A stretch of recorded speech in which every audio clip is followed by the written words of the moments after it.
భగవంతుడు కోపం తెచ్చుకుని ప్రళయాలను సృష్టించొద్దు.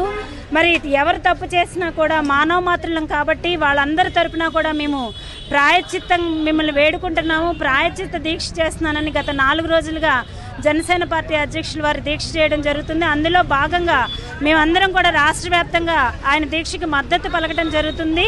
మరి ఈరోజు విశాఖ ఉత్తర నియోజకవర్గంలో దొండపర్తిలో ఎరుకమాంబ అమ్మవారికి మరి వేలాదిగా భక్తులందరూ కూడా మహిళలందరూ కూడా ప్రతి బుధవారం వచ్చి 3 బిందెల నీళ్లు సమర్పించుకొని వాళ్ళు కోరిన కోరికలు తీరిన తర్వాత మరలా 108లో లేకపోతే 11 వాళ్ళు అనుకున్న పని అయిన తర్వాత మొక్కు చెల్లించుకునే ఆచారం ఉన్నటువంటి ఈ గుడిలో ఈరోజు బుధవారం జనసేన పార్టీ వీర మహిళలందరం కూడా వచ్చి అమ్మవారికి భగవంతుడు మేము చేసినటువంటి మా వల్ల మానవుల వల్ల జరిగినటువంటి తప్పిదాన్ని క్షమించమని వేడుకుంటూ మరి ఈరోజు మేమందరం కూడా జలాభిషేకం చేయడం జరిగింది.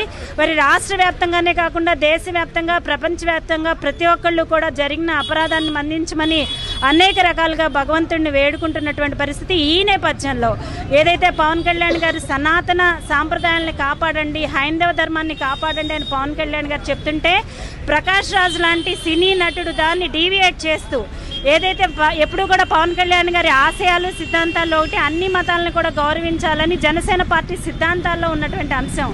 కానీ ఏదైతే ఒక క్రిస్టియానిటీ మతానికి కానీ ముస్లిం మతానికి కానీ ఒక వాళ్ళ మనోభావాలు దెబ్బతిన్నప్పుడు వాళ్ళందరూ రోడ్డు మీదకి వచ్చి యాజిటేషన్స్ ఏ రకంగా చేస్తారో అదే రకంగా ఈరోజు తిరుపతిలో సంభవించినటువంటి ఈ ఉపద్రవానికి మరి హైందవులందరూ కూడా బాధపడి మనోభావాలు దెబ్బతిని రోడ్డు మీదకి రండి, రోడ్డు మీదకి వచ్చి మన నిరసన తెలియచేయండి. ఎవరైతే ఇటువంటి అకృత్యాలకు పాల్పడ్డారో వాళ్ళందరినీ కూడా శిక్షించాలి. భగవంతుడు తప్పనిసరిగా వాళ్ళని ఎలాగో శిక్షిస్తాడు.